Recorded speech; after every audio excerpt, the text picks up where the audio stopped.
Hello everyone. साथियों, मैं उम्मीद करता हूं कि आपने इससे पहले इंडियन ज्योग्राफी ज़रूर पढ़ रखा होगा और उसमें भी जो सबसे पहला और सबसे इम्पॉर्टेंट चैप्टर है जहां से आप शुरुआत करते हैं इंडियन ज्योग्राफी पढ़ने की, उसमें हिमालय आता है। तो आपने हिमालय तो कई बार पढ़ रखा होगा और बहुत अच्छे से पढ़ रखा होगा। मैं आपसे दो तीन प्रश्न पूछना चाहता हूँ हिमालय से रिलेटेड, और मैं उम्मीद करता हूँ कि आप मुझे सही आंसर दे पाएंगे। जो मसूरी रेंज है, आप मुझे बता पाएंगे कि कहाँ पे है और किस हिमालय का पार्ट है। जैसे हिमालय में भी कई सारे हैं ना, ग्रेटर हिमालय है, लेसर हिमालय है, शिवालिक हिमालय है, वृहद हिमालय, मध्य हिमालय, शिवालिक हिमालय। दूसरा, नाग टिब्बा, इसमें भी यही प्रश्न है कि किस हिमालय का पार्ट है, कहाँ तक है। पीर पंजाल कहाँ तक विस्तृत है और किस हिमालय का पार्ट है। महाभारत रेंज, महाभारत श्रेणी, ये कहाँ तक विस्तृत है और किस हिमालय का पार्ट है। अगला प्रश्न मेरा आपसे ये है कि ट्रांस हिमालय में क्या क्या आता है।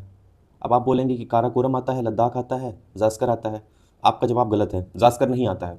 क्यों नहीं आता है, मैं आपको एकदम सटीक तरीके से, बिल्कुल साइंटिफिक तरीके से भी बताऊंगा। फिर मेरा प्रश्न आपसे ये है कि जो ट्रांस हिमालय है, या ये जो ग्रेटर है, लेसर है, शिवालिक है, ये कहाँ, किस राज्य में कितना विस्तृत है, इनका कहाँ तक विस्तार है। क्या आपको इसकी सटीक जानकारी है आज तक, या आप एक सिंपल से मैप में यूं ही कुछ भी मतलब बना के और इसको कहीं तक भी आप पढ़ लेते हैं सीधे सीधे कि यहाँ आपने काराकोरम बना लिया, लद्दाख बना लिया, जास्कर बना लिया। मतलब कुछ आपको सटीक अनुमान है इन चीज़ों का या नहीं है, किस हिमालय पे क्या चीज़ें स्थित हैं, किस हिमालय पे कौन से ग्लेशियर स्थित हैं। अगर आपको इन सारी चीज़ों की सही जानकारी नहीं है तो ये क्लास ज़रूर देखिएगा अंत तक। हमारा पढ़ने का तरीका क्या होने वाला है, और जो इससे पहले यूट्यूब पे क्लासेस अवेलेबल हैं उनमें और हमारी क्लासेस में हमारे पढ़ने के अप्रोच में डिफरेंस क्या है, ये भी समझना बहुत ही ज़रूरी है। चलिए आपको मैं बताता हूँ कि हमारे और बाकी सारे क्लासेस में क्या डिफरेंस है। देखिए, ये जो सामने आपको हिस्सा दिख रहा है, ये भारत का लद्दाख है, और ये लद्दाख में काराकोरम रेंज है। काराकोरम रेंज पे कौन से माउंटेन्स हैं, कौन से ग्लेशियर्स हैं। जो ग्लेशियर्स हैं ये मैंने स्काई ब्लू कलर से बना रखा है, जो माउंटेन्स हैं ये मैंने ब्लैक कलर से बना रखा है, ये आपको दिख रहा होगा। फिर कौन सी नदियाँ निकल रही हैं, किस ग्लेशियर से, ये मैंने बना रखा है यहाँ पे। फिर ये देखिए, ये लद्दाख का पठार है, ये साल्ट लेक है, कौन सी झीलें हैं। देखिए, ये जो सेपरेशन है ये चैप्टर्स का, कि ये हमने किया है कि झीलें हम अलग पढ़ रहे हैं, नदियाँ अलग पढ़ रहे हैं, पहाड़ अलग पढ़ रहे हैं। अगर कहीं कोई माउंटेन है तो सीधी सी बात है कि वहाँ से नदियों को नीचे आने के लिए ढाल मिलेगा। तो अगर कोई नदी बन रही है तो एक ऊंचे क्षेत्र से आएगी हमेशा, और हम क्या करते हैं, माउंटेन को अलग कर देते हैं और नदियों को अलग कर देते हैं। और जब पढ़ाने वाले में भी समस्या नहीं है, अगर वो माउंटेन को पढ़ा रहा है तो पहले पढ़ा ले माउंटेन को, कोई दिक्कत नहीं। लेकिन अगले चैप्टर में माउंटेन के साथ अगर वो फिर से नदियों को नहीं बता रहा है तो फिर वो दिक्कत की बात है। तो हमें जो है क्या है कि हम मान लीजिए कि आज माउंटेन पढ़ ले रहे हैं, तो जब हम कल नदियाँ पढ़ेंगे तो हम फिर से इन्हीं माउंटेन, इन्हीं मैप्स पे पढ़ेंगे, ताकि आज हमने इस मैप को पढ़ रखा है और अगर कल फिर से हम इसी मैप को देखेंगे और इसी मैप पे हम नदियाँ पढ़ेंगे, माउंटेन पहले से बने हुए हैं, तो हमें रिवीजन होता जाएगा हमारा। हमें चीज़ें याद होती जाएंगी कि हाँ, हमने ये माउंटेन यहाँ यहाँ देखा था। फिर जब माउंटेन और रिवर हो गई आज, उसके बाद जब हम देखेंगे कि यहीं से कोई लेक्स वगैरह हम इसी में पढ़ लेंगे, तो हमें याद रहेगा कि ठीक है, ये माउंटेन यहाँ पे है, ये रिवर यहाँ पे है, और इसी में हमने लेक ऐड कर दी। अब इसके बाद मान लीजिए कि हम आगे कोई मान लीजिए कि ये नेशनल पार्क्स हैं, बायोस्फीयर रिजर्व्स हैं, वाइल्ड लाइफ सेंचुरी है, रामसर साइट्स हैं, ये सारी चीज़ें भी हम उसी मैप पे पढ़ेंगे जहाँ पे हमने माउंटेन, रिवर्स, लेक्स, वहीं पे हम नेशनल पार्क और ये वाइल्ड लाइफ सेंचुरी वगैरह भी पढ़ेंगे। और इसी प्रकार से आने वाली जो भी चीज़ें हैं, जो भी प्रकृति के द्वारा हमें मिला है भूगोल में, हम उन सारी चीज़ों को एक साथ एक मैप में पढ़ेंगे। और इस तरीके से क्या होगा कि एक ही मैप पे आपका पहाड़, नदी, झील, जो भी नेशनल पार्क्स हैं, बायोस्फीयर रिजर्व्स हैं, जो भी आपके मैदान वगैरह हैं, जैसे ये देखिए देपसांग का मैदान है, ये लिंगीटांग का मैदान है, ये आपका लद्दाख का पठार है, तो जो भी पठार वगैरह होंगे, फिर जो भी डैम होंगे, ठीक है, डैम होंगे या हाइड्रो इलेक्ट्रिक प्रोजेक्ट होंगे, वो भी किसी न किसी नदी पे बना होगा, तो वो भी हम इसी मैप पे देखेंगे। तो आपका मैप एक ही रहेगा शुरू से लेकर लास्ट तक। और जैसे ही मैप कंप्लीट हो जाएगा, आप इसको A4 साइज़ में तो आपको इतनी सारी चीज़ें नहीं दिखेंगी, जैसे एक मार्केट में बड़ा मैप आता है, वैसे ही आप इसका प्रिंट आउट जाके, जो भी कोई आपके आसपास में प्रिंटिंग वाले होंगे, आप इसको बड़े साइज़ में निकलवा के आप इसका प्रिंट आउट निकाल के अपने कहीं वॉल पे टांग लेना। उस मैप को आपने कई साल से टांग रखा है, आपको कुछ नहीं समझ में आया है, रीज़न ये है कि आपने उसको समझा नहीं है, एक सीक्वेंस नहीं है, उसको आपने बनाया नहीं है, उसको आपको किसी ने समझाया नहीं है, और उसी में सब गिच पिच हो जाता है, कुछ समझ नहीं आता है। तो हमारा अप्रोच भूगोल को लेकर यही रहने वाला है कि हमारा एक मैप होगा, उसी पे हम नदियाँ, उसी पे पहाड़, सेम मैप पे, ताकि कोई भी चीज़ ऐसी ना हो कि चार मैप पे अगर हम नदियाँ, पहाड़ ये सब समझ पाएंगे अलग अलग, तो इससे क्या होगा कि हमें पता नहीं चलेगा कि कौन सा पहाड़ किस राज्य में है, कौन सी नदी कितने कितने राज्यों में होकर बह रही है, कौन सी नदी के किनारे कौन सा मुख्य शहर स्थित है। हम ये सब कुछ अगर एक मैप पे देखेंगे तो हमें चीज़ें कनेक्ट करने में, रिकॉल करने में आसान रहेंगी। आगे हम आपको बताते हैं कि देखिए कैसे हमें पढ़ना है चीज़ों को। देखिए जैसे मान लीजिए कि ये उत्तराखंड है, ये देखिए उत्तराखंड है। अब उत्तराखंड में देखिए ये गोविंद पशु विहार है, ये यमुनोत्री है, यमुनोत्री के बाद संकरी, फिर बंदरपूछ, फिर गंगोत्री, ये कुछ ग्लेशियर भी हैं और माउंटेन भी हैं इस नाम से। श्री कैलाश, संतोपथ, जन्हूकूट, चौखंबा, नीलकंठ, सरस्वती पर्वत, कामेत पर्वत, माना पर्वत, फिर माना पर्वत और ये हाथी जो माउंटेन है इसके बीच में फूलों की घाटी है। अब ये मत सोचिएगा कि हाथी माउंटेन अभी कहीं पूछा नहीं गया है। फिर देखिए नंदा देवी नेशनल पार्क है आपका, फिर ये आपका दूनागिरी है। अब एक चीज़ यहाँ पे और ध्यान देने वाली बात है, देखिए नंदा देवी जो माउंटेन है ये आपका यहाँ पे है और नंदा देवी नेशनल पार्क आपका यहाँ पे है। ये जो लोकेशंस इसमें बनाई गई हैं, ये लोकेशंस एज इट इज़ हैं, एकदम ये एक्यूरेट हैं, इसमें कहीं आपको किसी तरीके से डाउट करने की ज़रूरत नहीं है। फिर जैसे ही आप उत्तराखंड से आगे बढ़ेंगे तो नेपाल में ये सब है, ये ग्रेटर हिमालय का पार्ट है। ये जो सारी ये चीज़ें हैं, ये देखिए जितना मैंने ग्रीन कलर से यहाँ पे देखिए डॉट डॉट डॉट डॉट बना रखे हैं, ये सब ग्रेटर हिमालय का पार्ट है, बृहद हिमालय, महान हिमालय। ठीक, फिर जैसे ही आगे बढ़ेंगे तो यहाँ पे Api mountain, Dhaulagiri, Annapurna, Manaslu, Gauri Shankar, Cho Oyu, mount Everest, Makalu, Kanchenjunga. मतलब आप समझ पा रहे होंगे हमारा अप्रोच क्या होने वाला है। इस तरीके से हम अपनी क्लास शुरू करते हैं। इस क्लास में हम क्या क्या पढ़ने वाले हैं आपको एक मैं बता देता हूँ। जैसे हम शुरुआत करेंगे हिमालय से। जब हम हिमालय पढ़ लेंगे तो हम भारत का सामान्य परिचय पढ़ेंगे। भारत का सामान्य परिचय हम हिमालय पढ़ने के बाद पढ़ेंगे। फिर देखेंगे हिमालय का फॉर्मेशन कैसे हुआ, इसका सब डिवीजन देखेंगे। उसके बाद घटना चक्र से लगभग 40 पेज PIQ लगाएंगे और ये सब कुछ हमारा प्रयास रहेगा अगले 1.5 घंटे में हमारा हो जाए। और आप क्लास को 2x पे देखेंगे तो आपका लगभग 40 से 45 मिनट में आपका 40 पेज घटना चक्र और कॉन्सेप्ट तो आपका इतना बन जाएगा कि आपको इसके बाद कहीं से भी हिमालय पढ़ने की ज़रूरत नहीं पड़ेगी और मेंस तक ज़रूरत नहीं पड़ेगी। आपको मैं इतना भी सिखा दूंगा कि आप अपना मेंस आराम से लिख लेंगे।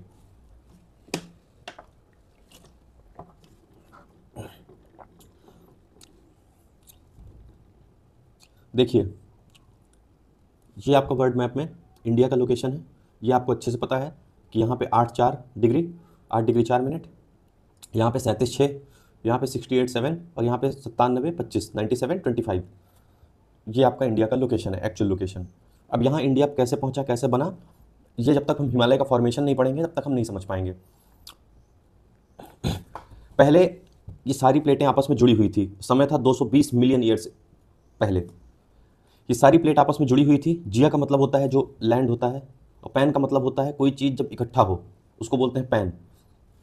सारे जब ये कॉन्टिनेंट से जब एक साथ इकट्ठा थे इसको पैंजिया कहते थे। इसके किनारे जो महासागर था उसको पैंथालसा कहते थे। एक समय आएगा यहाँ से इंडिया निकल के यहाँ पहुँचेगा और इसी प्रकार से बाकी भी जो ये कॉन्टिनेंट्स ये भी आगे बढ़ेंगे। कोई कॉन्टिनेंट यहाँ जाएगा, कोई कॉन्टिनेंट इस तरफ मूव करेगा। मूव करने के बाद जब सारी प्लेटें आपस में टकराएंगी, यहाँ के जो ऊपर के ये हैं प्लेट्स, और जब ये प्लेट्स यहाँ पहुँचेंगी, जब टकराएंगी तो बहुत सारे माउंटेन्स बनेंगे। इसी क्रम में Atlas, Pyrenees, Alps, Caucasus, Elburz, Himalaya, बहुत सारे माउंटेन्स बनेंगे। आगे देखते हैं।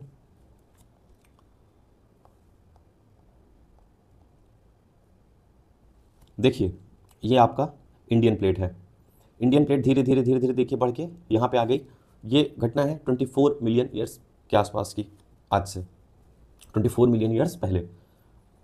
अब जब ये यहाँ पहुँची है तो यहाँ पे इसको रीयूनियन हॉटस्पॉट मिला, जिसने कि एक बहुत बड़ा परिवर्तन लेके आया, जिसने कि इसकी गति में इसकी गति को इसने बढ़ा दिया, जो यहाँ पे रीयूनियन हॉटस्पॉट था। अब दिखाते हैं इसने क्या क्या परिवर्तन लाया है रीयूनियन हॉटस्पॉट ने। देखिए ये अफ्रीकन प्लेट है, उसके साथ ये इंडियन प्लेट जुड़ी हुई है। यहाँ रास्ते में इसको रीयूनियन हॉटस्पॉट मिल रहा है। रीयूनियन हॉटस्पॉट से जैसे ही ये प्लेट गुजरेगी, जो ये रीयूनियन हॉटस्पॉट है अभी तक तो एक्टिव नहीं था, लेकिन जैसे ही ये प्लेट यहाँ पहुँचेगी, इसकी बदकिस्मती देखिए या इसकी किस्मत देखिए, अब इसको आप जो भी माने, ये जो रीयूनियन हॉटस्पॉट है ये एक्टिव हो गया। एक्टिव हो गया मतलब कि इसमें से मैग्मा बाहर निकलने लगा। अब ये मैग्मा बाहर निकल के करेगा क्या, इसको समझते हैं। ये देख रहे होंगे आप कि इससे मैग्मा जो है बाहर निकलने लगा। अब चूंकि ऊपर ये प्लेट है और नीचे ये मैग्मा ऐसे निकल रहा है, ठीक है, नीचे से ये मैग्मा ऐसे निकल रहा है, ऊपर से प्लेट तैर रही है। तो अब यहाँ पे क्या इस पर प्रभाव डालेगी, इसको ध्यान से देखिए। ये आपकी भारतीय प्लेट आ रही है और इसकी जो थिकनेस है नीचे की, देखिए इतनी है, अभी ये इतनी है। इस रीयूनियन हॉटस्पॉट से गुजरने से पहले जो इसकी थिकनेस है वो इतनी है। जैसे ही ये रीयूनियन हॉटस्पॉट के ऊपर आएगी ये प्लेट, इसको ये पिघला देगा, इसकी थिकनेस को कम कर देगा। देखिए अभी भी थिकनेस जो पहले थी उतनी है, लेकिन यहाँ जैसे ये प्लेट आगे बढ़ी, देखिए इसकी थिकनेस कम हो गई। आप फिर से ध्यान से इसको देख पा रहे होंगे कि यहाँ पे थिकनेस अधिक है और यहाँ पे थिकनेस कम है। अब जब इसकी थिकनेस कम हो जाएगी तो जाहिर सी बात है कि ये प्लेट हल्की हो जाएगी। ये प्लेट हल्की हो जाएगी और साथ ही साथ इसकी थिकनेस यहाँ पे कम भले होगी, लेकिन ये बहुत सॉलिड होगी, क्योंकि ये नीचे से ये आया हुआ जो है ये इग्नियस रॉक्स हैं, और नीचे से जब ये आया हुआ है तो ये बहुत ही सॉलिड होता है। इस प्रकार से क्या होगा कि ये प्लेट नीचे से काफ़ी सॉलिड हो जाएगा, इसका ये हिस्सा, दक्षिणी हिस्सा पूरा, और पतला हो जाएगा। जैसे पहले देखिए ये थिक था, अब ये थोड़ा सा जो है इसकी थिकनेस कम हो गई। जैसे ही थिकनेस कम होगी इसकी जो चाल है ये बढ़ जाएगी और ये काफ़ी स्पीड पकड़ लेगा यहाँ पहुँचने में। इससे पहले जिस स्पीड से आ रहा था यहाँ से, इसकी तुलना में यहाँ पे इसकी स्पीड अधिक हो जाएगी, क्योंकि ये हल्का हो गया है इसका वजन और नीचे से सॉलिड हो गया है। अब ध्यान से देखिएगा कि ये इंडियन प्लेट है। अब इंडियन प्लेट के साथ साथ ये नीचे जो टेथिस ओशियन है, जिस पे ये इंडियन ओशियन पूरा तैर रहा है, आगे बढ़ रहा है, इसी के नीचे टेथिस है, ये जहाँ पे ये जिसके ऊपर है ये ब्लू कलर वाला जो हिस्सा दिख रहा है, ठीक है। तो ये जो टेथिस सागर है, टेथिस सागर की अपनी भी ओशियनिक प्लेट होगी। जो टेथिस ओशियन है इसकी अपनी प्लेट है नीचे।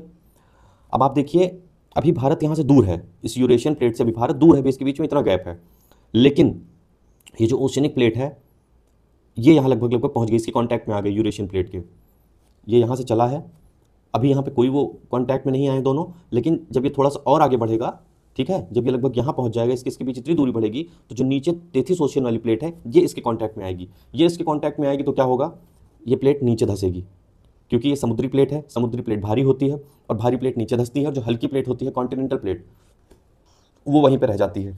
तो जब ये नीचे धंसेगी तो क्या होगा, यहाँ पे इसको आप ध्यान से देखिए, इसमें आपको वलन दिखाई देगा, देख रहे हैं, हल्का हल्का हल्का हल्का घूम गया है, और यही है, इसी तरीके से आपका बना है तिब्बत का पठार।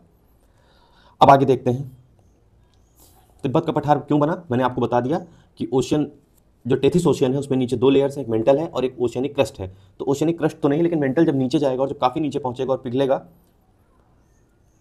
तो ये प्लेट जो है ऊपर उठेगी, ये वाली, ये यूरेशियन प्लेट, और यहाँ से तिब्बत का पठार बनेगा, ठीक है। अब तिब्बत का पठार बन चुका है। अब हम आगे देखते हैं आगे इसमें क्या होगा, आगे की क्या घटना होगी। ये जो प्लेट है मेंटल, ये जब नीचे जाएगी तो यहाँ पे लावा बनेगा, सॉरी मैग्मा बनेगा। मैग्मा बनेगा चूंकि ये समुद्री सतह है तो इसको कुछ जल भी मिलेगा। फिर से देखिए, यहाँ पे टेथिस सागर है, इसकी प्लेट है, कुछ जल यहाँ से इसके नीचे जाएगा, ठीक है। यहाँ पे इसको क्या होगा, इसको यहाँ पे जल मिलेगा।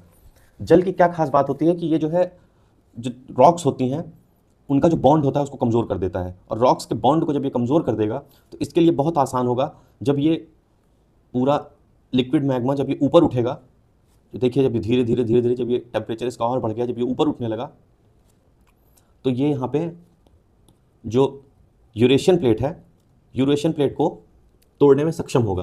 क्यों तोड़ने में सक्षम है, क्योंकि इसके साथ कुछ वाटर आ गया है।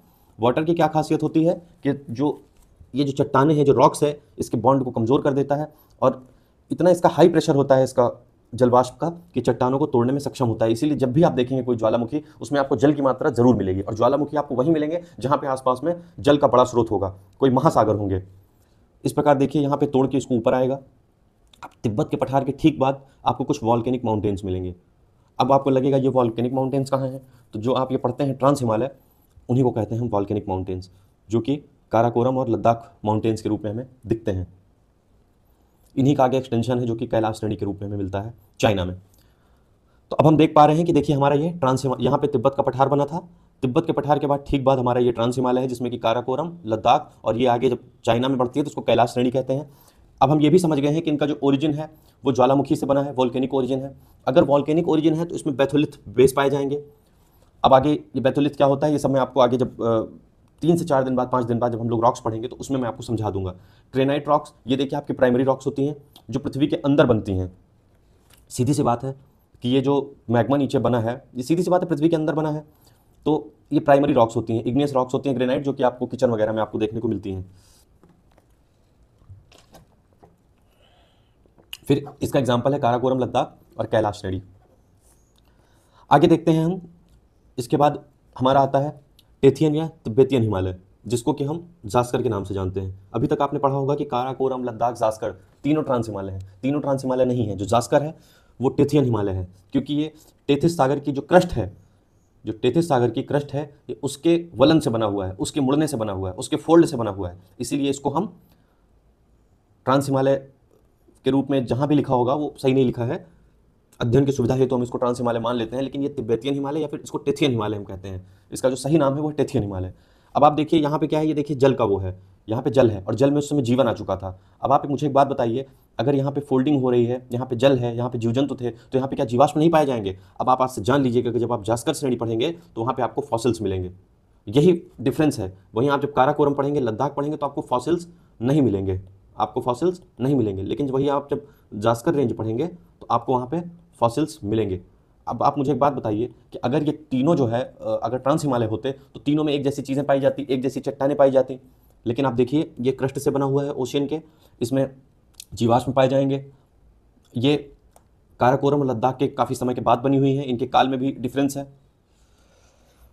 अब ये देखिए जो टेथियन हिमालय है इसका एग्जाम्पल है जास्कर श्रेणी, इसमें जीवाश्म पाए जाएंगे, इसमें मेटामॉर्फोज्ड सेडिमेंट्री रॉक्स पाई जाएंगी। देखिए जो सेडिमेंट्री रॉक्स हैं ये कुछ अलग नहीं है, ये भी जो इग्नियस रॉक्स हैं, आपकी आग्नेय चट्टानें जो प्राइमरी रॉक्स हैं उन्हीं से बनी होती हैं, उन्हीं के धीरे धीरे धीरे धीरे धीरे धीरे उन्हीं के अपरदन से ये बनी होती हैं। और जो मेटामॉर्फोज्ड होने का मतलब ये होता है कि जब इस पर हाई प्रेशर और हाई टेम्परेचर इस पर पड़ता है तो इनकी जो काया होती है वो बदल जाती है, इनका जो रूप होता है वो बदल जाता है। हम डिटेल में आपको बताएंगे ये सब उसमें जब हम रॉक सिस्टम पढ़ेंगे। यहाँ पे इसका इतना इंपॉर्टेंट रोल नहीं है, फिर भी मैं आपको जितना ज़रूरी था उतना मैंने आपको बता दिया कि क्या डिफरेंस है। यहाँ पे देखिए जीवाश्म पाए जाएंगे, क्यों पाए जाएंगे ये भी मैंने आपको बता दिया। तिब्बत का पठार कैसे बनेगा ये भी आप समझ चुके हैं। काराकोरम और लद्दाख रेंजेस वॉल्केनिक एक्टिविटी से बनी है वो भी मैं आपको बता चुका हूँ। अब हम आगे देखते हैं हमारे ग्रेट हिमालय का फॉर्मेशन कैसे हुआ। देखिए ये इंडियन प्लेट है, ठीक। अब आप देख पा रहे होंगे यहाँ पे कुछ आपको अलग कलर दिख रहा होगा। इसका मतलब क्या है आपको मैं पिछले डायग्राम में वापस ले चलता हूँ तब आपको समझ में आएगा। देखिए जब ये आपका टेथियन हिमालय बन रहा था तो ये समुद्री सतह थी जो फोल्ड हो रही थी, जिसका वलन हो रहा था। समुद्र का जो ऊपर का क्रस्ट था, टेथिस ओशियन का जो क्रस्ट था वो फोल्ड होकर बन रहा था। लेकिन अभी भी इंडियन प्लेट यहाँ से दूर है। लेकिन इंडियन प्लेट सिर्फ वहीं तक नहीं है जितना हमको दिखता है। आपको पता होगा जैसे ही आप जल में थोड़ा थोड़ा आगे बढ़ते हैं तो आपको कुछ लैंड मिलता है। ऐसा नहीं कि आप सीधे कहीं मान लीजिए कि आप नहाने गए, आप कुंभ नहाने गए होंगे, अभी तो मैं नदियों की बात कर रहा हूँ या समुद्रों की ही बात करूँ, आप में से बहुत सारे लोग गए होंगे समुद्र में। तो जब आप किनारे पे जाते होंगे तो ऐसा नहीं है कि जहाँ से जल आया आप जैसे एक कदम आगे बढ़े आप बहुत डूब के एकदम नीचे चले गए, यहाँ पहुँच गए। कुछ कुछ लैंड होता है वहाँ तक थोड़ा थोड़ा आगे बढ़ते बढ़ते। तो आप देखिए यहाँ पे इसका जो लैंड है वो लगभग यहाँ तक आगे आया हुआ है, ठीक है। इसको बोलते हैं जलमग्न भू क्षेत्र। किसी भी भूभाग का हो, चाहे भारत हो कोई भी देश हो, तो सबका कुछ ना कुछ अपना कॉन्टिनेंटल शेल्फ होता है। तो ये इंडिया का कॉन्टिनेंटल शेल्फ है जो कि यहाँ तक विस्तृत है। अब जब ये कॉन्टिनेंटल शेल्फ इसके कांटेक्ट में आएगा, ये एक हो गया, और ये इसके जब कांटेक्ट में आएगा तो इसको बोलेंगे सुचर जोन, ठीक है। अभी आगे हम इसको पढ़ेंगे और यहीं से हिमालय का आपका फॉर्मेशन शुरू होगा। जब आपकी जो प्योरली जो इंडिया कॉन्टिनेंट की जो शेल्फ है, जब ये यहाँ पे जब इसका फोल्डिंग शुरू होगा तो वहाँ से आपका ग्रेट हिमालय बनेगा। अब आप ये समझिए कि जो हिमालय है वो मतलब प्योरली जो आपका इंडियन प्लेट है, जो इंडिया कॉन्टिनेंट की शेल्फ है उससे बना हुआ है, कॉन्टिनेंटल शेल्फ से। देखिए यहाँ पे इसकी फोल्डिंग शुरू हो गई। इसमें भी आपको डिफरेंट लेयर्स दिख रहे होंगे, एक दो डिफरेंट कलर्स दिख रहे होंगे, ठीक है। अब चलिए इसके बारे में थोड़ा सा जान लेते हैं। मुख्यतः भारतीय प्लेट की महाद्वीपीय क्रस्ट द्वारा निर्मित है ग्रेट हिमालय। इसके बाद ये क्रिस्टलीय इसमें वो रॉक्स पाई जाती हैं, इग्नियस रॉक्स पाई जाती हैं और कुछ रूपांतरित मेटामॉर्फिक रॉक्स पाई जाती हैं। इसमें भी फॉसिल्स पाए जाएंगे। क्यों इसमें फॉसिल्स पाए जाएंगे? इसलिए इसमें फॉसिल्स पाए जाएंगे क्योंकि देखिए ये जो कॉन्टिनेंटल शेल्फ है ये भी आप देख लीजिए हल्का हल्का जल में डूबी हुई है। तो यहाँ पे उस समय जल में जीवन था, जो सबसे पहले जीवन की जो उत्पत्ति हुई तो जल में ही हुई। तो यहाँ पे भी जब इसका वलन होगा तो यहाँ पे भी आपको जीवाश्म देखने को मिलेंगे। क्यों देखने को मिलेंगे? आप ये देख रहे हैं कि जो कॉन्टिनेंटल शेल्फ है वो जल में डूबी हुई है। सारा एकदम कॉन्सेप्ट वाइज बिल्कुल आपको क्लियर करता जा रहा हूँ, कहीं पे भी कन्फ्यूज़न की गुंजाइश नहीं छोड़ रहा हूँ। फिर भी अगर आपको कोई कन्फ्यूज़न है, कुछ है, तो आप मेरे साथ कमेंट ज़रूर करिएगा और कमेंट में मेरे से ज़रूर पूछिएगा। तो आप ये देख पा रहे होंगे कि जो ग्रेट हिमालय है वहाँ पे भी फॉसिल्स पाए जाएंगे। क्रिस्टलीय रॉक्स क्यों पाई जाएंगी? क्योंकि देखिए क्रिस्टलीय रॉक्स वो रॉक्स होती हैं जो पृथ्वी के मतलब जो पृथ्वी की जो आउटर लेयर होती है उसके जो भीतर बन के ठंडी होती हैं, तो वहाँ पे क्रिस्टल्स बनते हैं बड़े बड़े। तो आप देखिए ये जो कॉन्टिनेंटल शेल्फ है ये जल के नीचे है, तो जल के नीचे कभी बना होगा कभी ठंडा हुआ होगा, तो इसलिए इसमें क्रिस्टल पाए जाएंगे। यहाँ पे ग्रेनाइट रॉक्स पाई जाएंगी, प्राइमरी रॉक्स पाई जाएंगी। लेकिन कालांतर में जल की वजह से, चूंकि भाई जल है तो कभी जल ठंडा होगा कभी गर्म होगा, ऑक्सीजन भी धीरे धीरे नीचे पहुंचेगी, क्योंकि बहुत नीचे नहीं है ना। जैसे एक लेयर होती है जो बहुत नीचे होती है, जैसे मेंटल के पास लेयर होती है, तो वहाँ प्योरली ग्रेनाइट प्योरली क्रिस्टली रॉक्स बनती हैं। लेकिन यहाँ पे चूंकि ये तुलना में बहुत ऊपर नहीं है लेकिन बहुत नीचे भी नहीं है, कहीं बीच में है, तो यहाँ पे इसको मतलब मेटामॉर्फोज्ड हो जाती हैं रॉक्स थोड़ी थोड़ी। तो यहाँ पे आपको कुछ कुछ मेटामॉर्फिक रॉक्स भी मिलेंगी। अब ये देखिए जो ग्रेनाइट है आपकी इग्नियस रॉक है और इसी प्रकार से आप इसको देखिएगा, जब मैं रॉक सिस्टम आपको पूरा पढ़ाऊंगा, रॉक्स पढ़ाऊंगा, तो वहाँ पे आपको चीज़ एकदम स्पष्ट हो जाएगी। क्योंकि अभी हमारा फोकस हिमालय पे है, अभी हम अपना फोकस हिमालय पे ही रखेंगे। इसके बाद आप देखिए ये प्लेट आगे बढ़ती रही, ये चीज़, ये प्रक्रिया जो है एकदम कंटिन्यू रही। अब देखिए जो लेसर हिमालय है, देखिए इससे जो है ये आपका ग्रेटर हिमालय बन गया, ठीक है। अब जो आपका लेसर हिमालय है वो देखिए ये लैंड वाला हिस्सा है। लैंड वाले हिस्से पर उस समय तक जीवन नहीं आया था जिस समय लेसर हिमालय बना है, जिस समय मध्य हिमालय बना है। तो इसका मतलब ये है कि यहाँ पे फॉसिल्स नहीं पाए जाएंगे। ये भी प्योरली इंडियन प्लेट है ना। लेकिन यहाँ पे आपको रूपांतरित अवसादी चट्टानें मिलेंगी, क्योंकि ये देखिए प्योरली जो है ये ऊपर का हिस्सा है। किसी भी जो आउटर जो इसकी क्रस्ट है इंडिया कॉन्टिनेंट की, ये ऊपरी हिस्सा है। तो यहाँ पे आपको मेटामॉर्फोज्ड सेडिमेंट्री रॉक्स मिलेंगी, फॉसिल्स नहीं मिलेंगे, क्योंकि समुद्री तट से दूर है और वहाँ पे जीव कम रहते थे, मतलब जीव लगभग ना के बराबर रहते थे। लेकिन जब आप अभी शिवालिक हिमालय का फॉर्मेशन पढ़ेंगे, तब तक पृथ्वी पर मैमल्स की उत्पत्ति हो चुकी है, ठीक है। तो वहाँ पे आपको बहुत अधिक जीवाश्म देखने को मिलेंगे शिवालिक हिमालय में। ये आपका देखिए शिवालिक हिमालय का फॉर्मेशन हो गया इसी प्रकार से। और आप देखिए जितने भी बार ये हिमालय बन रहा है, चूंकि यहाँ से फोर्स लग रहा है, तो यहाँ पे देखिए एक फोर टिप बन रहा है, अग्रगर्त जिसको कहते हैं। ये जहाँ भी, जब भी ये चीज़ आगे बढ़े, क्योंकि फोर्स जो है वो यहाँ से अप्लाई हो रहा है बेसिकली। जब ये चीज़ आप इसको यहाँ से धक्का दे रहे हैं, तो ये चीज़ ऐसे नीचे की ओर धस रही है, और नीचे की ओर धस के यहाँ पे जो है फोल्डिंग हो रही है। तो ये जो ये है, यहाँ पे ये गड्ढा बन गया है ना। तो शिवालिक हिमालय के फॉर्मेशन में दो चीज़ों का महत्वपूर्ण रोल है। एक तो जो यहाँ से नदियाँ आ रही थी, उनकी चाल काफ़ी ज़्यादा स्पीड में वो आ रही थी, क्योंकि ग्रेटर हिमालय काफ़ी ऊंचे हैं लेसर हिमालय से, तो उनको बहुत अच्छा रास्ता मिल रहा था, अच्छी ढलान मिल रही थी। तो देखिए मध्य हिमालय का काफ़ी इरोजन हुआ, अपर्दन हुआ। फिर जो कंप्रेसिव फोर्स यहाँ से लग रहा था इंडियन प्लेट का, उस तरीके से हुआ। इस समय मैमल्स की उत्पत्ति हो चुकी, तो यहाँ पे भी आपको फॉसिल्स देखने को मिलेंगे। अब आप लेक्चर वापस से देखेंगे तो आपको पता चलेगा कि हाँ क्या डिफरेंस है सारे माउंटेन्स में। जो हम अभी तक पढ़ते चले आ रहे थे, हमको सब कुछ एक जैसा लग रहा था देखने में, और है भी एक जैसा। आप मैप पे पढ़ेंगे, कहीं से भी आप पढ़ेंगे, किसी किताब से पढ़ेंगे, आपको इतना स्पष्ट आपको ये नहीं पता चलेगा। मैमल्स की उत्पत्ति कब हुई थी? 50 लाख से 17 लाख वर्ष पूर्व। जबकि जब हिमालय वगैरह बन रहे थे, तो हम लोग करोड़ों साल की उसमें गणना होती है। चलिए अब हम आगे देखते हैं इसको एक और तरीके से। देखिए ये एक सैंड बॉक्स है, जो कि इधर से ये फिक्स है, और इधर से इसको हम मूव कर सकते हैं आगे। जब ये सैंड बॉक्स आगे मूव होगा, तो सैंड की डिफरेंट लेयर्स हैं, और ये देखिए ये ऐसे ऐसे ऐसे ऐसे ऐसे ऐसे मुड़ती हुई दिखाई देंगी हमें। और जितनी लेयर्स हैं सारी एक साथ एक तरीके से मुड़ रही हैं। इसी प्रकार से आप हिमालय देखेंगे, तो हिमालय में भी कई सारी लेयर्स हैं। ये देखिए दिख रहा होगा ना, एक लेयर, दो लेयर, कई सारी लेयर्स आपको दिख रही होंगी। अब आप देखिए यहाँ पे कंप्रेसिव फोर्स इधर से लग रहा था, और इस प्रकार से ये आपका टेथियन हिमालय है। टेथियन हिमालय का उदाहरण है जास्कर श्रेणी। ट्रांस हिमालय है, ट्रांस हिमालय में काराकोरम, लद्दाख, ये तिब्बत का पठार है। ये आपका ग्रेट हिमालय है, फिर आपका मध्य हिमालय, फिर आपका शिवालिक हिमालय।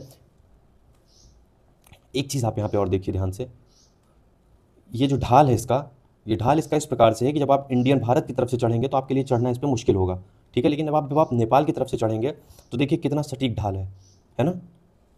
क्यों है? इसी कंप्रेसिव फोर्स के इस तरफ से लगने के कारण है ये। यहाँ देखिए आपको और स्पष्ट दिख रहा होगा कि ये आपका ग्रेट हिमालय है। आप यहाँ से चढ़ेंगे तो आपके लिए चढ़ना बहुत मुश्किल होगा, लेकिन इधर से आप चढ़ेंगे तो आपको एक तुलनात्मक रूप से आसानी होगी। ये ध्यान से देखिए, जो यहाँ पे थ्रस्ट इसमें लग रहा है, जो इसमें फोर्स लग रहा है, कंप्रेसिव फोर्स लग रहा है, यहाँ से आपको लगता हुआ दिख रहा है कि इधर से कोई प्लेट लगा रही है यहाँ से। लेकिन जब यहाँ से फोर्स लगा रही है, तो ये प्लेट देखिए यहाँ से फोर्स लगा के नीचे की ओर धंस रही है, ठीक है। जब नीचे की ओर धंस रही है, तब इसको यहाँ से फोर्स मिल रहा है। इसको एक्चुअली जो ये वलन हो रहा है, जो फोल्डिंग हो रही है, इसको फोर्स मिल तो यहाँ से रहा है, लेकिन इसका जो रिजल्ट जो इसको मिल रहा है वो यहाँ से मिल रहा है, क्योंकि यहाँ पे फोर्स लग रहा है नीचे, ये फोर्स यहाँ से आ रहा है, फिर एक फोर्स, इसी फोर्स को आगे फर्दर हम देख रहे हैं, तो ये लग के इसको ऐसे नीचे की ओर धकेल रहा है। जब ये इसको नीचे की ओर धकेल रहा है, तो यहाँ पे ऊपर की ओर फोर्स लगा रहा है ये, और इसी प्रकार से फोल्डिंग हो रही है, ठीक है। इसको इसीलिए यहाँ पे एक फोर्स ऐसे लग रहा है, एक फोर्स ऐसे लग रहा है, और जो इसका रिजल्टेंट फोर्स है वो ऐसे लग रहा है। इसीलिए इसको कहते हैं main central thrust. Main central thrust, एक फोर्स ये लग रहा है जो कि इसको ऊपर उठा रहा है। भाई ये प्लेट पहले ऐसे सीधी थी, लेकिन ये इसको ऐसे ऊपर की ओर उठा रहा है, और एक फोर्स यहाँ से लग रहा है।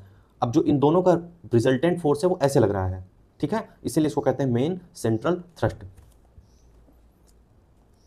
इसी प्रकार से लेसर हिमालय और शिवालिक के बीच में मेन बाउंड्री थ्रस्ट लग रहा है, और यहाँ पे आप सीधे देख पा रहे होंगे कि यहाँ पे फ्रंटल थ्रस्ट लग रहा है, ठीक।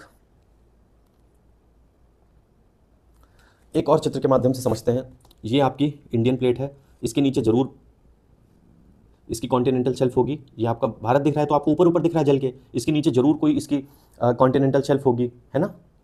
जब ये कॉन्टिनेंटल शेल्फ,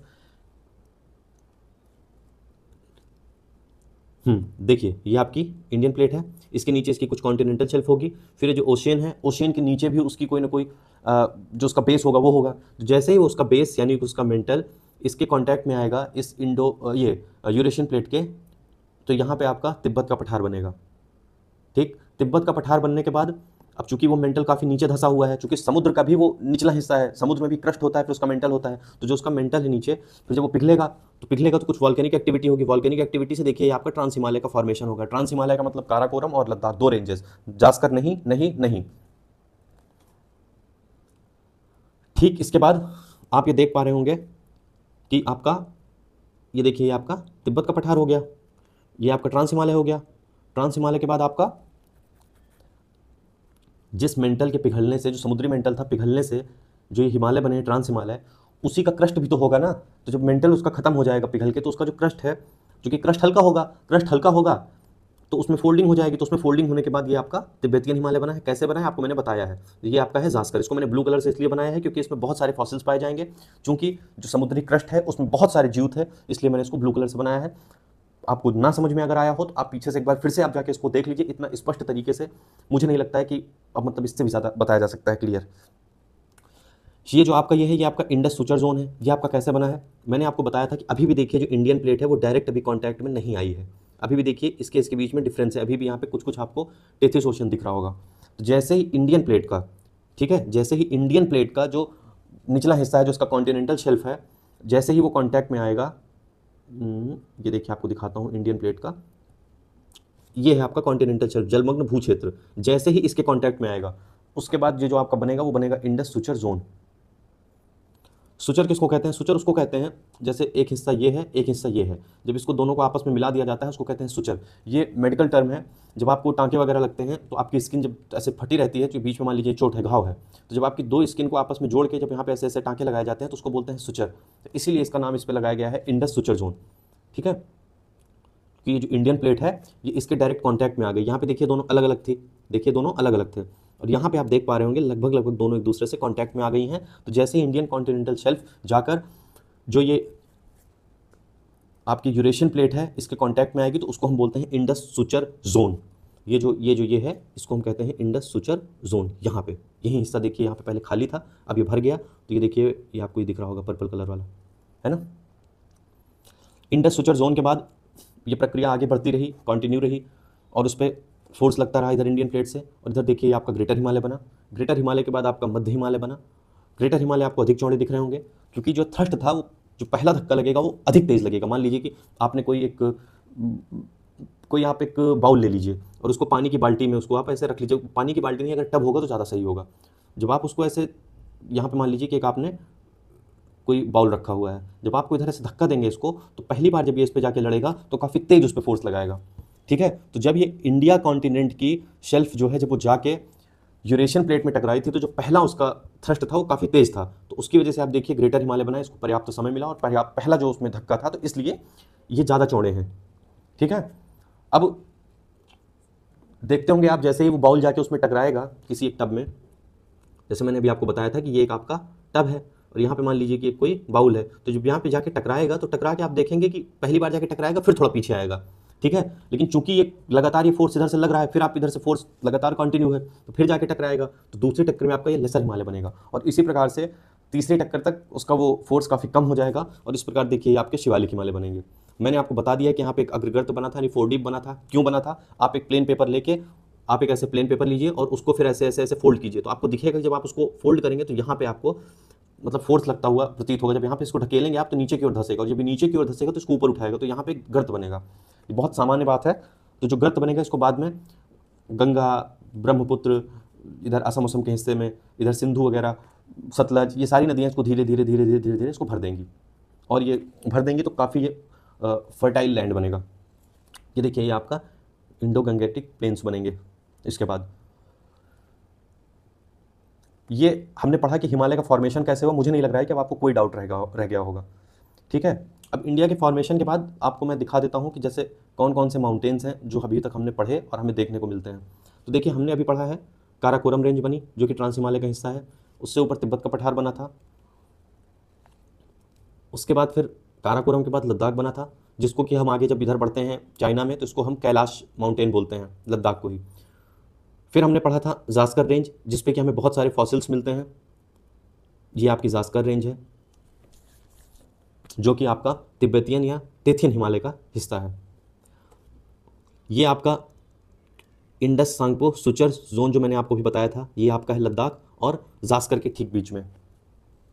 फिर ये आपका ग्रेटर हिमालय है, जो हरे रंग से बना हुआ है, ग्रीन कलर से बना हुआ है। ये आपका पीर पंजाल रेंज है, जो कि लेसर हिमालय का हिस्सा है। अभी मैंने आपसे पूछा था कि पीर पंजाल रेंज कहाँ है। ये आपका ग्रेटर हिमालय है, ग्रीन वाला। ये जो स्काई ब्लू है, ये आपका मध्य हिमालय है, यानी लेसर हिमालय। और ये आपकी है शिवालिक हिमालय, जो ये ब्लू कलर से है।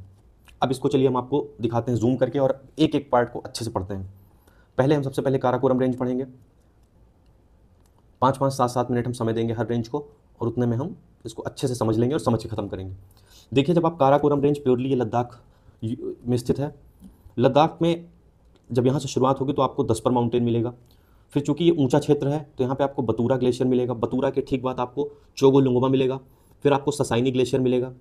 फिर आपको हिस्पर ग्लेशियर मिलेगा।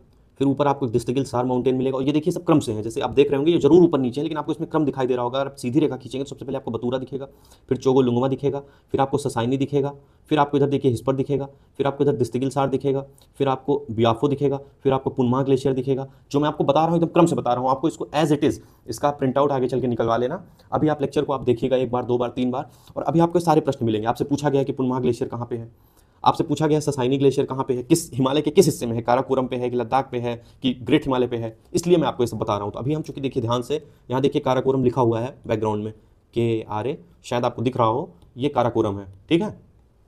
ये चीज़ें मैं और स्पष्ट कर दूंगा, क्योंकि ये बहुत कठिन काम होता है। जिस तरीके से मैंने सारी ये लोकेशंस यहाँ पे एक एक चीज़ बनाई है, ये बहुत कठिन काम होता है, टाइम टेकिंग होता है। तो मैं इसको आगे चल के और ठीक करूँगा ताकि आप इसका प्रिंट आउट निकलवा पाएँ और आप एक अपने कमरे में जहाँ भी आप ज्योग्राफी पढ़ते हैं, आप एक मैप पे पूरी ज्योग्राफी आपकी रिवाइज हो जाए। फिर दिस्तगिल सार के बाद हम आगे बढ़ेंगे तो हमारा बियाफो आएगा, फिर पुनमा ग्लेशियर आएगा, फिर स्कारमी ग्लेशियर आएगा, फिर आपका मशेरब्रूम आएगा, फिर आपका बाल्तोरो ग्लेशियर आएगा, फिर आपकी ब्रॉड पीक आएगी, और यहीं पे आपकी K2 आएगी। K2 पीक भारत की सबसे ऊंची पीक है। हालांकि अभी इस पर पाकिस्तान ने कब्जा किया हुआ है। पाकिस्तान ने कब्जा किया हुआ है तो किस माउंटेन से तय होता है, किस माउंटेन जो सबसे उत्तरी सीमा है वो क्या नाम है उसका, तो उसका नाम देखिए यहाँ पे साल्टोरा माउंटेन है, ठीक है। ये आपका साल्टोरो माउंटेन है, जो कि K2 के ठीक बाद है, और यहीं पे आपकी जो लाइन बनी हुई है जहाँ तक पाकिस्तान का भी कब्जा है, यही है वो माउंटेन साल्टोरो। उसके बाद इधर साल्टोरो से ठीक पहले आपका ये गोल्डन थ्रोन माउंटेन है, फिर आपका गशेरब्रूम माउंटेन है, फिर आपका सियाचिन ग्लेशियर है, जिसके बारे में आप बहुत सुनते होंगे, भारत का सबसे बड़ा ग्लेशियर, इसीलिए मैंने इसको थोड़ा सा बड़ा बनाया हुआ है। यहीं से आपकी नुब्रा नदी निकलती है। फिर आपका तेरम कांगड़ी पर्वत है, फिर आपका रेमो ग्लेशियर है। इसके ठीक बाद आपका देपसांग का मैदान आ जाता है, और फिर ये जो ये हिस्सा है ये अक्साई चिन का है। अक्साई चिन में आप देख रहे होंगे लद्दाख का पठार है। ध्यान से इस फैक्ट को देखिए, ये भी पूछा गया है आपके उसमें शायद BPSC में, UPPCS में पूछा गया है कि लद्दाख का पठार किसका हिस्सा है। तो ये देखिए, ये जो हिस्सा है ये चीन का कब्जा है। यहाँ पे सोडा का मैदान है, पूरा अक्साई चीन है, यहाँ पे साल्ट लेक है, नमक झील, इसको लद्दाख का पठार कहते हैं। ये पैगोंग त्सो लेक है, जिसपे कि 5 फिंगर्स डिस्प्यूट एंड ऑल, ये सब सारी चीज़ें हम आगे चल के पढ़ेंगे जब हम इंटरनेशनल रिलेशन पढ़ेंगे।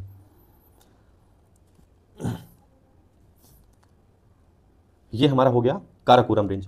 काराकोरम रेंज, अब आप देख रहे होंगे यहाँ पे श्योक नदी निकलती है रेमो ग्लेशियर से, और ये श्योक नदी आगे बढ़ते बढ़ते बढ़ते बढ़ते बढ़ते बढ़ते आगे जाके सिंधु में यहाँ पे मिल जाती है। सिंधु में कहाँ पे मिल रही है, कैरिस नाम की जगह है, वहाँ पे मिल रही है। अब ये हमारा हो गया काराकोरम रेंज। अब हम देख लेते हैं लद्दाख रेंज। लद्दाख रेंज में प्योरली लद्दाख में स्थित है। यहाँ पे देखिए कि सिंधु नदी आपकी आ रही है। सिंधु नदी कहाँ पे प्रवेश कर रही है भारत में, लद्दाख श्रेणी के ऊपर एक डेमचोक नामक जगह है। ये जो डेमचोक है, कोई आपको कहता होगा ना कि जो सिंधु नदी है वो लद्दाख और इसके जास्कर के बीच में बहती है। ठीक है, बीच में बहती है, लेकिन जो इसकी शुरुआत होती है वो लद्दाख रेंज के ऊपर से होती है। डेमचोक नामक जगह से प्रवेश करती है सिंधु नदी, और डेमचोक जो जगह है वो लद्दाख के ऊपर ही स्थित है, लद्दाख रेंज के। तो ये लद्दाख रेंज के ऊपर बहती हुई सीधे देखिए प्रवेश कर रही है। फिर आपका यहाँ पे चांगथांग वन्यजीव अभ्यारण्य है, उसके आगे बढ़ती है तो दोंगती नामक जगह पड़ती है। दोंगती नामक जगह से ये साउथ की ओर जो है मुड़ जाती है, दक्षिण की ओर। यहाँ पे चांगथांग वन्यजीव अभ्यारण्य भी है, जो कि कोई नदी आ रही है, ऊंचा क्षेत्र है, तो ये एक वन्यजीव अभ्यारण्य है। दक्षिण की ओर मुड़ने के बाद फिर ये लद्दाख और जास्कर के बीच में बहती हुई आगे बढ़ती है। फिर जैसे ही आगे बढ़ेगी, यहाँ पे लद्दाख की राजधानी लेह स्थित है, इसके दाहिने हाथ पे। फिर ये थोड़ा सा और आगे बढ़ेगी तो लद्दाख की सबसे ऊंची माउंटेन रेंज स्टोक कांगड़ी यहाँ पे स्थित है। स्टोक कांगड़ी के ठीक नीचे आपका हेमिस नेशनल पार्क है, जो कि जास्कर पे स्थित है मेनली, उसका कुछ हिस्सा इस पे भी पड़ता है, लद्दाख रेंज पे भी पड़ता है। इसके ठीक आगे एक नीमो नामक जगह पड़ती है। ये जो नीमो जगह है, यहीं पे आपकी नीमो बागचे परियोजना बनाई गई है। ये आपकी जास्कर रिवर है, चूंकि ये जास्कर पे बह रही है। जास्कर को लगभग आप देखिए, ये इतना हिस्सा हो गया, ये इतना हिस्सा हो गया, लगभग बहुत तो नहीं कहेंगे बीच से, लेकिन फिर भी जो है पूरे लद्दाख में बह रही है, उसको लगभग इसको बीच से बांट रही है। इसीलिए इस नदी का नाम इस जास्कर रेंज के नाम पे पड़ गया है, इसको जास्कर रेंज कहते हैं, जास्कर नदी कहते हैं। जैसे ही जास्कर नदी यहाँ की सिंधु में मिलती है, इसके बाएं हिस्से से, इसके बाएं तट से, तो यहाँ पे नीमो नामक जगह है ये। अब आप देख रहे होंगे ये सिंधु नदी आ रही है, ये अपने आप में बड़ी है, इंडस रिवर, फिर इसमें एक जास्कर रिवर मिल जा रही है। अब यहाँ पे काफ़ी अधिक जल हो गया, तो क्यों ना जो है यहाँ पे ऊंचा क्षेत्र है, पहाड़ है, क्यों ना यहाँ पे हाइड्रो इलेक्ट्रिक प्रोजेक्ट लगाया जाए, क्यों ना इस जल को रोका जाए। तो यहाँ पे देखिए नीमो बागचे हाइड्रो इलेक्ट्रिक प्रोजेक्ट है, जहाँ से कि 45 मेगावाट बिजली पैदा की जाती है। 15-15 वाट के 3 यूनिट्स लगाए गए हैं। यही है नीमो के ठीक बाद नीमो बागचे हाइड्रो इलेक्ट्रिक प्रोजेक्ट। अगर आज से कोई आपसे पूछेगा आज के बाद से, तो आपको पता होना चाहिए कि ये सब हम जो पढ़ रहे हैं लद्दाख के बारे में पढ़ रहे हैं, ये हम जो पढ़ रहे हैं ये हम सिंधु नदी के बारे में पढ़ रहे हैं। सिंधु नदी से आगे कौन सी नदी मिल रही है? जास्कर श्रेणी से बहती हुई जास्कर नदी मिल रही है। सिंधु नदी आगे जाती है और यहाँ पे बढ़ते फिर ये उत्तर की ओर मुड़ जाती है और कैरिस नामक जगह पे सिंधु और श्योक नदी आपस में मिल जाती हैं। फिर यहाँ पे आगे बढ़ती है तो इसमें हुंजा नदी मिलती है। जब हम नदियों वाला चैप्टर पढ़ेंगे, मैं अभी आपको बस मैं आपको डेमो टाइप का दिखा रहा हूँ कि हम आगे कैसे पढ़ने वाले हैं चीज़ों को। अभी हम माउंटेन्स पढ़ रहे हैं तो अभी माउंटेन्स तक रहेंगे, लेकिन जो हमारी अगली क्लास होगी इन्हीं माउंटेन्स पे आगे चल के जो भी हम माउंटेन्स पढ़ेंगे सारी नदियाँ भी उसी के साथ पढ़ेंगे। हमारा दूसरा मैप हम नहीं उठाएंगे, क्योंकि अगर हम दूसरा मैप उठाएंगे तो हम पहला मैप जो भी पढ़े हुए भूल जाएंगे, और ज्योग्राफी हमें कतई इजाज़त नहीं देता है इन चीज़ों को, इन टॉपिक्स को अलग अलग करके पढ़ने का। अगर हम इन चीज़ों को अलग अलग करके पढ़ेंगे तो हम भूगोल विषय के साथ अन्याय करेंगे और हम कभी नहीं समझ पाएंगे और कभी हमारे प्रश्न सही नहीं होंगे। अगर आपको पूरी सटीकता के साथ प्रश्न आपको सही करने हैं, आपको अपने कॉन्सेप्ट बिल्ड करने हैं। अगर आपसे इस पे ट्रांस हिमालय पे कोई क्वेश्चन आ जाता है, वैसे तो नहीं आएगा, लेकिन अगर ट्रांस हिमालय पे कोई क्वेश्चन आ जाता है तो क्या आप नहीं लिख पाएंगे कि यहाँ पे ये टूरिज्म के लिहाज से इंपॉर्टेंट है, ये भारत की बाउंड्री बनाते हैं, भारत की सुरक्षा के लिहाज से इंपॉर्टेंट है, यहाँ पे बहुत सारे ग्लेशियर्स पाए जाते हैं जो कि हमारे लिए जल स्रोत का कार्य करते हैं नदियों के लिए, तो ये नदियों के जल स्रोत के लिए इंपॉर्टेंट है।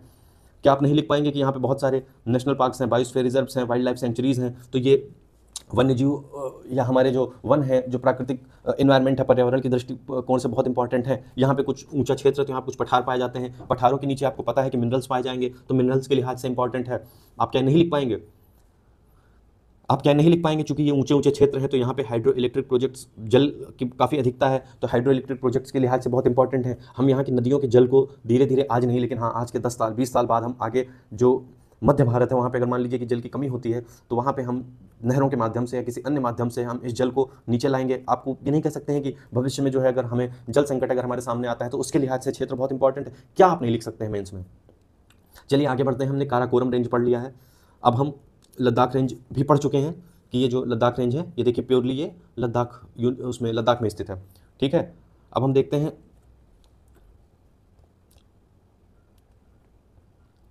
एक सेकेंड,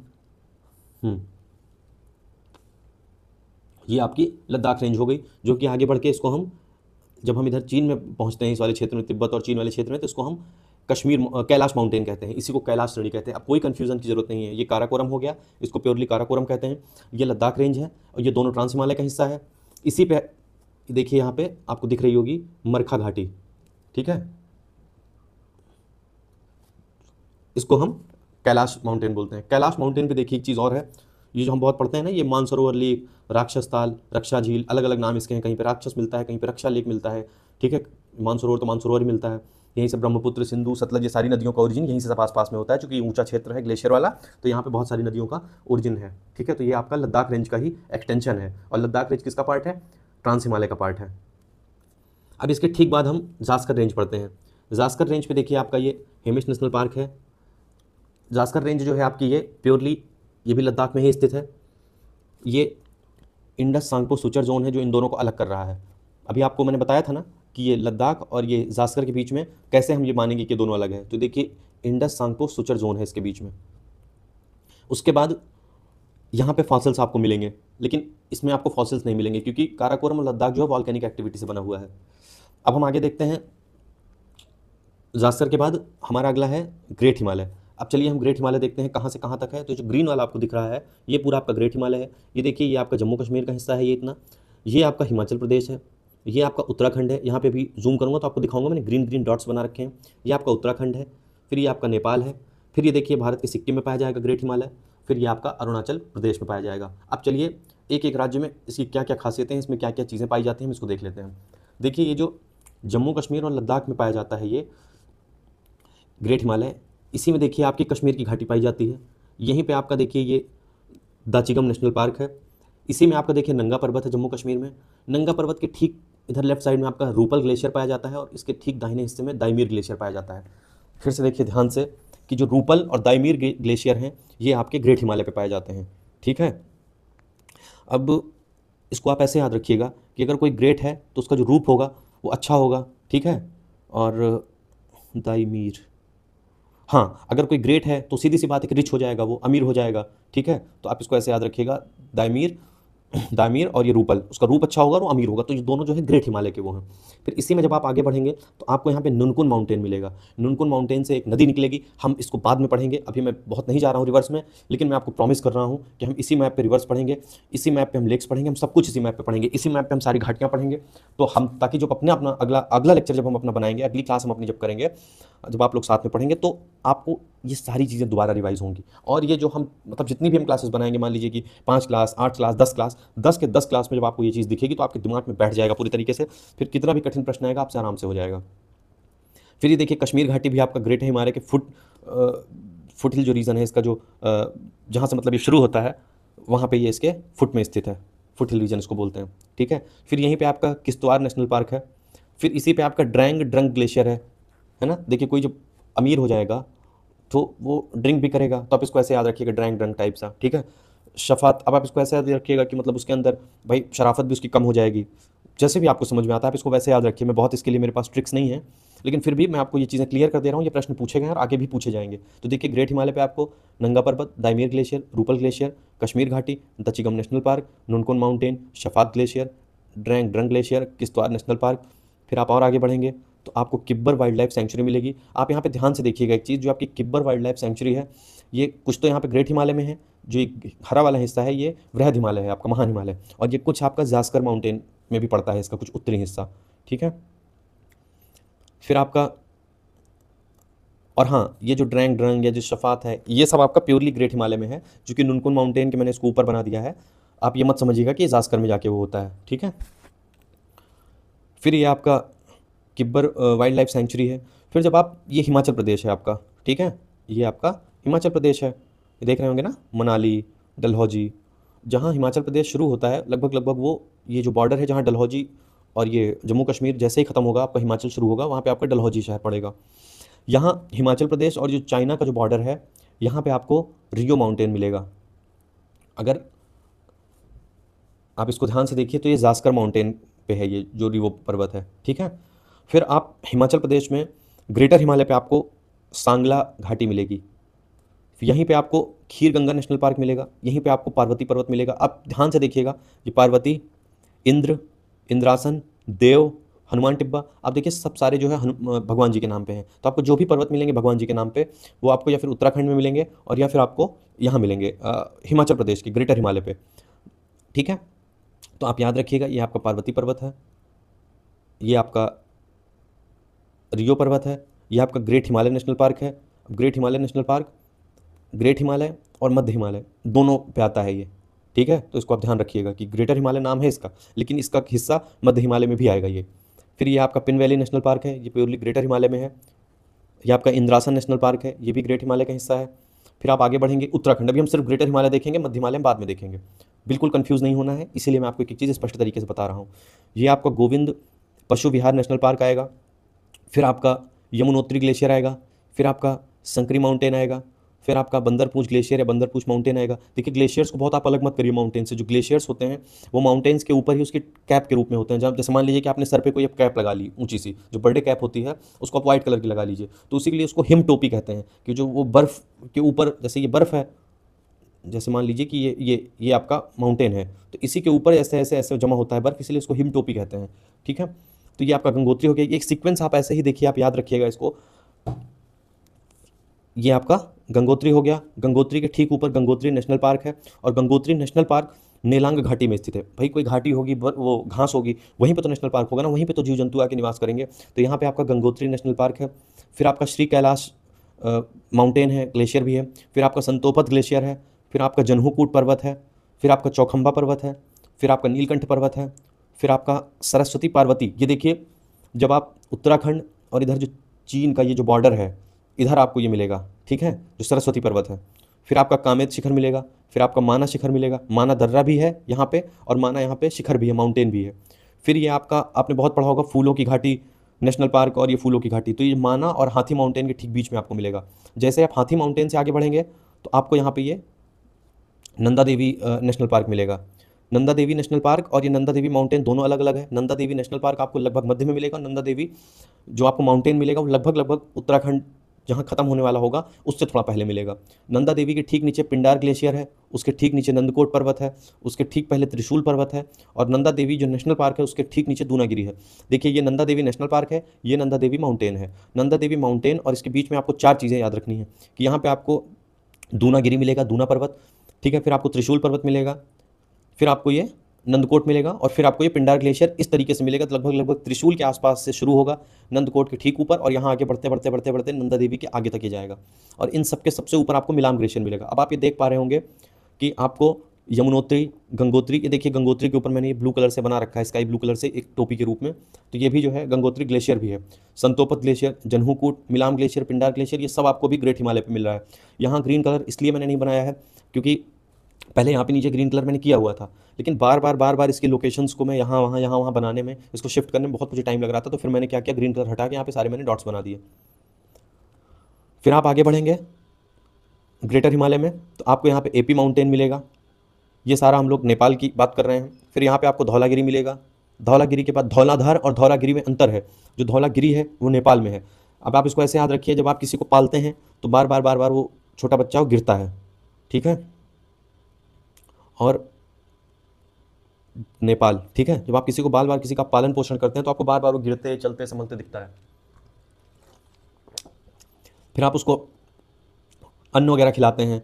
ठीक है, अन्न वगैरह खिलाते हैं तो वो कहता नहीं मुझे अन्न नहीं मांस खाना है।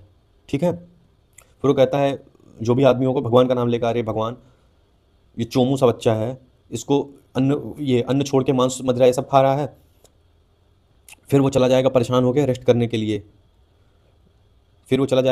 लिए। और उसके बाद फिर वो अपने नौकर को बुलाएगा, बोलेगा कालू जाओ उस बच्चे को खाना खिला दो।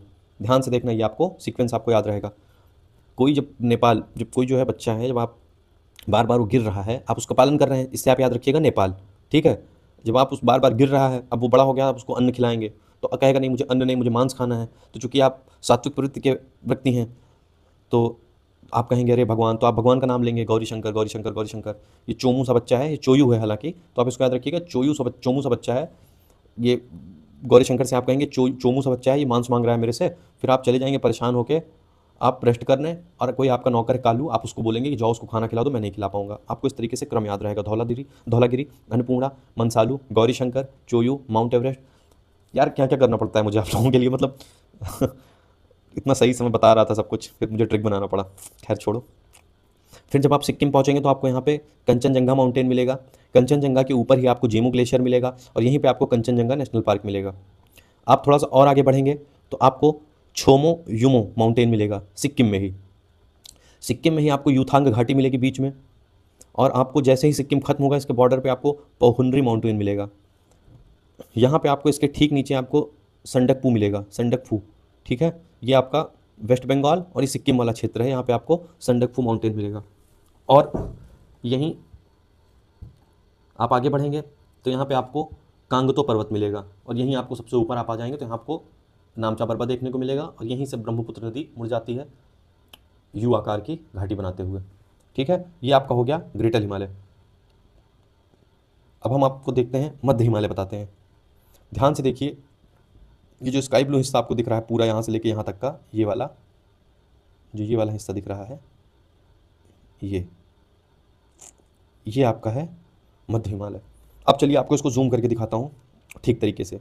ये आपका जम्मू कश्मीर है। जम्मू कश्मीर में इसको पीर पंजाल कहते हैं। पीर पंजाल और ग्रेट हिमालय के ठीक बीच में आपकी कश्मीर घाटी है। आप आगे बढ़ेंगे, इसी पीर पंजाल को, ये पीर पंजाल आप देखिए, पीरपन, यहाँ देखिए जाल, इसकी स्पेलिंग मैंने यहाँ पे भी लिख रखी है। ये आपका हिमाचल प्रदेश है और ये लगभग लगभग यहाँ तक विस्तृत है। ये जो आपकी ये टिब्बा हनुमान, देव टिब्बा, इंद्रासन, इसके पीछे तक इसका विस्तार है। ये जो पीर पंजाल है इसके यहाँ पीछे तक इसका विस्तार है। ठीक है, यहाँ पे मैं इसको भी स्काई ब्लू कलर से कर दूंगा आपके पीडीएफ में। यहाँ पे इसके पीछे तक विस्तार है। ग्रेट हिमालय जो नेशनल पार्क है, ये देखिए यहाँ पे आपको हल्का हल्का ब्लू कलर दिख रहा होगा इस बाउंड्री के बाहर। ये जो बाउंड्री मैंने बना रखी है ग्रीन कलर से, ये धौलाधार माउंटेन की बाउंड्री है। ये इसके रीजनल नाम है। ये दोनों ही मध्य हिमालय हैं। ठीक है, ये दोनों ही मध्य हिमालय हैं, लेकिन इसको यहाँ पे हिमाचल प्रदेश में इसको धौलाधार कहते हैं और जम्मू कश्मीर में इसको पीर पंजाल कहते हैं, और हिमाचल प्रदेश का जो धौलाधार के जो ऊपर का हिस्सा है वहाँ पे भी इसको पीर पंजाल ही कहते हैं। अब आप देखिए यहाँ पे आपको जो डलहौजी शहर है वो इसी पे स्थित है, मध्य हिमालय पे। हनुमान टिब्बा माउंटेन है इसी पे स्थित है। मनाली इसी पे स्थित है। कुल्लू घाटी यहीं पे स्थित है, हनुमान टिब्बा और देव टिब्बा के बीच में। ये टिब्बा हनुमान इसलिए इस तरीके से लिखा हुआ है क्योंकि हनुमान टिब्बा यहाँ पे पूरा आ नहीं रहा था, तो मैंने टिब्बा ऊपर लिख दिया, लेकिन आप इसको टिब्बा हनुमान मत पढ़िएगा, हनुमान टिब्बा है ये। फिर आपका जो इंद्रासन माउंटेन है वो भी आपका मध्य हिमालय पे धौलाधार माउंटेन पे है। फिर आप आगे बढ़ेंगे, यहाँ पे देखिए जो शिमला है ये भी धौलाधार श्रेणी जो कि मध्य हिमालय पे है। मतलब अगर आप इसको धौलाधार कहें तो भी वही बात है, मध्य हिमालय कहें तो भी वही बात है। जो मध्य हिमालय है उसको हिमाचल प्रदेश में, भाई हिमाचल प्रदेश वालों को थोड़ी पता है भाई मध्य हिमालय तो आपके पूरे यहाँ तक विस्तृत है। जम्मू कश्मीर में भी है, हिमाचल प्रदेश में भी है, उत्तराखंड में भी है, और आप आगे चल के जाएंगे वहाँ सिक्किम में भी है, अरुणाचल प्रदेश में भी है। तो सबके अपने अपने रीजनल नाम, सब लोगों ने अपनी अपनी जगह अपनी अपनी भाषा के अनुसार लोगों ने नाम रखे हैं। ठीक है, तो वहाँ पे इसको पीर पंजाल कहते हैं। यहाँ के भी धौलाधार इसको कहते हैं। यहाँ पे धौलाधार पूरे तरीके से लगभग लगभग आपके हिमाचल प्रदेश में ही स्थित है। उत्तराखंड में आप आएंगे, यहाँ के लोगों का अलग शौक था, इन लोगों ने भी इसको दो भाग में मतलब बांट दिया। जो इसका निचला हिस्सा है, इधर वाला जो इसका ढाल है, इसका नाम इन लोगों ने रख दिया मसूरी श्रेणी। जो उसका उधर वाला ढाल है उसका नाम इन लोगों ने रख दिया नाग टिब्बा, उत्तरी हिस्से का। ठीक है, तो ऊपर के हिस्से में नाग टिब्बा और नीचे के हिस्से में मसूरी श्रेणी। ये भी आप ध्यान रखिए, ये भी आपका मध्य हिमालय ही है, कन्फ्यूज़ बिल्कुल नहीं होना है।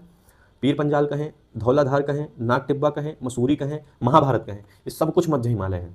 लेकिन चूंकि अलग अलग रीजन, अलग अलग क्षेत्रों, भाषा, सुविधा के अनुसार उन लोगों ने अलग अलग इसका नाम रखा है। तो जो मसूरी श्रेणी है उस पर आप देख लीजिए, ये आपका देहरादून स्थित है, मसूरी स्थित है, लाल टिब्बा माउंटेन स्थित है, रानीखेत स्थित है, नैनीताल स्थित है, और जो आपका ये अल्मोड़ा है ये आपका नाग टिब्बा और मसूरी के बीच में स्थित है अल्मोड़ा। जैसे ही आप यूपी से, बिहार से यूपी आएंगे और यूपी से जब आप उत्तराखंड की तरफ बढ़ेंगे तो आपको यहाँ पे रुद्रपुर, अल्मोड़ा, यही सारी चीज़ें मिलेंगी। थोड़ा आप और आगे बढ़ेंगे तो आपको नैनीताल मिलेगा, आप यहाँ कहीं से एंट्री करेंगे जब। और आगे बढ़ते हैं, नेपाल में इसको महाभारत श्रेणी कहते हैं। फिर माउंट टाइगर पश्चिम बंगाल का इसी पे स्थित है। ये आपका दार्जिलिंग है, दार्जिलिंग हिल स्टेशन इस पे स्थित है। इसको भूटान में ब्लैक माउंटेन कहते हैं, याद रखना, पूछा गया है, अलग से नहीं लिखा है अपने मन से मैंने। इस प्रकार से हमने अपना मध्य हिमालय देखा। अब हम देखते हैं आगे शिवालिक हिमालय। शिवालिक हिमालय कभी यहाँ पे जम्मू कश्मीर में उसको जम्मू हिल्स बोलते हैं। इसी पे आप देखिए यहाँ पे आपकी कांगड़ा घाटी स्थित है हिमाचल प्रदेश में। ठीक, अब आगे बढ़ेंगे तो यहाँ पे आपका राजाजी नेशनल पार्क स्थित है शिवालिक हिमालय पे। रुड़की यहाँ पे स्थित है। रुड़की में पता है आपको आईआईटी रुड़की भी है, और यहाँ पे वो जो भवन निर्माण का वो जो होता है ना रिसर्च इंस्टीट्यूट, वो भी यहीं पे रुड़की में ही स्थित है। इसी पे आपका जिम कार्बेट नेशनल पार्क है शिवालिक हिमालय पे। इसको नेपाल में चुरिया घाट कहते हैं। फिर यहाँ पे आप देखिए दुधवा नेशनल पार्क है यूपी का, वो भी इसी पे स्थित है। इसका यहाँ तक एक्सटेंशन है कुछ कुछ। अब ऐसा तो है नहीं कि यहीं पे आके खत्म हो जाएगा, कुछ इसका यहाँ पे एक्सटेंशन है जिसपे कि दुधवा नेशनल पार्क है। दुधवा नेशनल पार्क यहाँ पे है, लेकिन दुधवा रेंज आपकी यहाँ पे बलरामपुर और जो श्रावस्ती का जो जोन है यहाँ पे यूपी में, तो वहाँ पे है। अगर कोई पूछता है कि हाँ क्या यूपी में शिवालिक का वो है, तो अब देखिए आजकल प्रश्न बनाने वालों ने चीज़ों को बहुत गलत तरीके से वो कर दिया। अब आप एक प्रश्न को हाई कोर्ट और सुप्रीम कोर्ट यहाँ वहाँ लेके जाएंगे, लेकिन जब आप यूपी के बलरामपुर या श्रावस्ती जाएंगे तो आपको ये माउंटेन्स वहाँ पे मिलेंगे, और ये दुधवा रेंज उसको वहाँ पे कहते हैं, और ये शिवालिक का ही एक्सटेंशन है। फिर आप बिहार जाएंगे, पश्चिमी चंपारण, पूर्वी चंपारण, पश्चिमी चंपारण के आसपास, तो आपको यहाँ पे वाल्मीकि नेशनल पार्क मिलेगा। वाल्मीकि नेशनल पार्क भी इसी पे स्थित है, शिवालिक रेंज पे ही। वेस्ट बंगाल में आपको शिवालिक रेंज देखने को नहीं मिलेगी, लगभग लगभग ना के बराबर आपको देखने को मिलेगी, और यहीं से इसकी बाउंड्री भी सेट होती है। फिर आपको जलदपारा नेशनल पार्क, इसी पे देखने को मिलेगा, वो भी आपको यहाँ पे वेस्ट बंगाल में देखने को मिलेगा। बुक्सा बुक्सा आपको यहीं पे देखने को मिलेगा। मानस नेशनल पार्क असम में है। रायमोना नेशनल पार्क असम में है। नामेरी नेशनल पार्क असम में है। अब आप इसको कैसे याद रखिए, असम में देखिए एक वर्ड आ रहा है ऑसम, ठीक है। अब यहाँ पे देखिए वर्ड आ रहा है मेरी, यहाँ पे एक वर्ड आ रहा है मन, मतलब मान, ठीक है। मेरी, राय, मान, और यहाँ देखिए आप मोना, ठीक है। तो कोई मोना है तो वो किसी को औसम लग रही है, क्यों? क्योंकि वो उसकी राय मान ले रही है। इस तरीके से आप याद रखिएगा, असम में है ये तीनों। फिर ये ब्रह्मपुत्र नदी आ रही है, मैंने आपको जैसा कि बताया है कि हम अपने अगले लेक्चर में पढ़ेंगे। ये आपका अरुणाचल प्रदेश है। अरुणाचल प्रदेश के बाद ये आपका नागालैंड है, ये आपका मणिपुर है। देख रहे होंगे आप, नागालैंड और मणिपुर, इन दोनों के बॉर्डर पे आपकी जुकू घाटी स्थित है। यहाँ तक कि ये माउंटेन्स आते हैं, हम आगे पढ़ेंगे नॉर्थ ईस्ट माउंटेन्स, तो उसमें हम अब देखेंगे सारी चीज़ें। और मैं आपको फिर से बता रहा हूँ कि ये काम बेहद मुश्किल था, इतना आसान नहीं था जितना आसानी आपको दिख रहा है। और आगे चल के हम पूरी सारी की सारी चीज़ें इन्हीं मैप्स पे कवर करेंगे। हमारा पढ़ने का तरीका यही रहेगा